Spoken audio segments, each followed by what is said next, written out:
anonymous visitor tracking. So you want to go back to your configuration, your settings.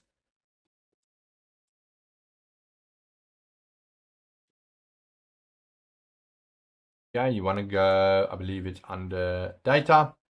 You want to set this to enable anonymous visitor tracking, because how this works is if someone has been visiting your site, Klaviyo picked up that someone visited your site, but they weren't able to identify the person through that cookie, what will happen is whenever they sign up via the Klaviyo opt-in form, for instance, they will essentially stitch the data together to highlight some of the pages they have viewed historically before they've opted in.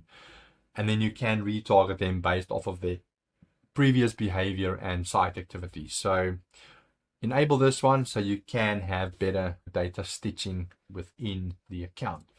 So that looks fine. Your preference pages. You want to go into your preference pages here under other. Yeah. You want to check to see if it's branded correctly. You want to check to see if you are collecting the right zero-party data and other data points, for instance, birth dates or other preferences like send volumes and frequencies and so forth.